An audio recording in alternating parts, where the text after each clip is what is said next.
Est-ce qu'il est exact que vous refusez de signer la charte des principes de l'islam de France? On refuse de signer cette charte-là. Pourquoi? Parce que cette charte-là n'a pas été préparée, n'a pas été travaillée par les musulmans, par les mosquées, par les fédérations et ensuite finalisée par le CFCM. Mais s'il veut pas la signer, d'accord, mais dans ce cas-là, il fera ses affaires ailleurs, dans un autre pays que la France. C'est tout, c'est comme ça que ça se passe. C'est où on respecte la loi française, où on respecte de signer la charte, où on s'en va. C'est comme ça que ça fonctionne. Et Yob Saïd, vous entendez ce que vous dit Gaëtan Bussocé? Ou vous signez, vous respectez, ou vous partez. Il a le droit de dire ce qu'il veut, et moi je lui dis où il me respecte, où il quitte la France. Regardez-vous. Qui écoute. Regardez-vous. Vous quatre. Il y a pas. Excusez-moi. On est des immigrationnistes. Thomas, non, attendez, vous êtes effectivement des représentants de la pensée de gauche, de la France de gauche, et même. Ah bon oui. Tous les Français le savent, vous savez, tous les Français le disent, et il suffit de vous écouter. Donc, j'estime que vous ne remplissez plus votre rôle de service authentiquement public. Moi, je veux pas que les Français payent pour une radio et une télévision qui font de la propagande anti-française, immigrationniste, LGBT et woke, comme on dit aujourd'hui. Donc, j'estime que nous supprimerons la redevance et nous supprimerons et nous privatiserons France 2 et France Inter. Est-ce que vous ne vous êtes pas réveillé un peu tard sur ces questions de sécurité? J'en veux pour preuve les chiffres qui viennent de votre propre ministère. Les hausses de la violence, des atteintes aux personnes, homicides en hausse, coups et blessures volontaires en très nette hausse, violences sexuelles notamment en hausse, tellement en hausse qu'on parle même d'explosion en l'occurrence. J'ai regardé votre logo, je pensais qu'on était sur CNews, mais en fait on est bien sur BFM.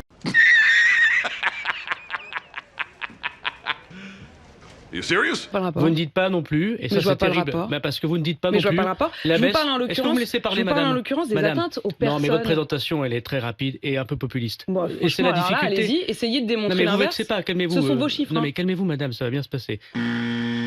Aujourd'hui, il y a une baisse de 30%. Ça va bien se passer. Il va bien se passer.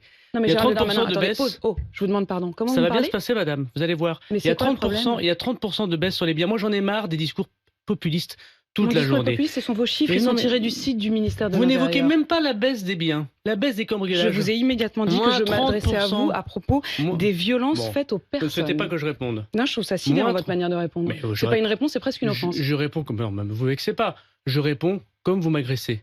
Moins 30% de cambriolage. Moins 26% de vols sans armes. Moins 25% de vols avec armes. On voit bien qu'il n'y a plus d'émeutes urbaines telles que nous les connaissions. Une lutte acharnée contre la drogue, avec des saisies records. En revanche, vous avez raison, il y a des augmentations très fortes d'atteintes contre les personnes. Merci. Pour une raison, vous faites de la politique ou vous êtes journaliste? Je vous pose la question de savoir si les atteintes aux personnes ont augmenté. Je vous dis les chiffres et vous me répondez que j'ai raison. Aujourd'hui, je voudrais vous parler d'un scandale incroyable. On a découvert une alliance entre le gouvernement et les entreprises pour discriminer les Français. Je vous explique. On a tout d'abord trouvé une annonce Ikea qui déclare ne recruter que des réfugiés pour une formation permettant l'accès à un emploi. Une honte, car cette annonce discrimine les Français dans leur propre pays. Mais il y a plus intéressant. Derrière cette discrimination, on a découvert qu'il y a des petits malins qui ont bien compris qu'il y avait beaucoup d'argent à se faire en fournissant une main-d'œuvre pas chère et docile aux entreprises. Pour cela, ils ont monté des agences comme Each One. Je vous présente Théo Scoubla.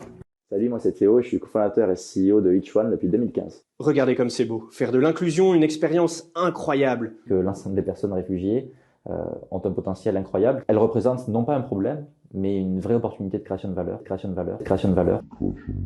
pour libérer le potentiel de chaque réfugié. Le potentiel, c'est surtout beaucoup d'argent. C'est ce qu'ils appellent sur leur site le gagnant-gagnant. Et qui est le perdant-perdant? C'est vous, c'est nous, les simples Français, parce qu'il y a des réfugiés qui nous passent devant alors qu'il y a 5 millions de chômeurs dans notre pays. Et qu'est-ce qu'on découvre quand on creuse? Qu'il y a des dizaines de marques qui travaillent avec Each One.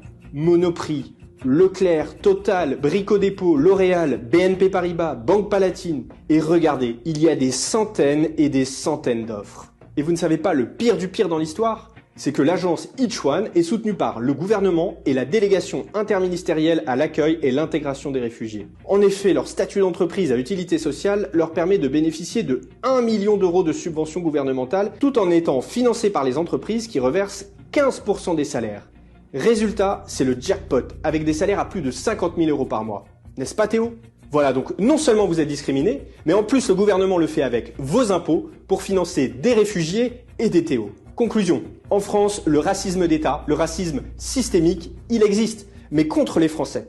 Et ça, on ne doit pas le laisser passer.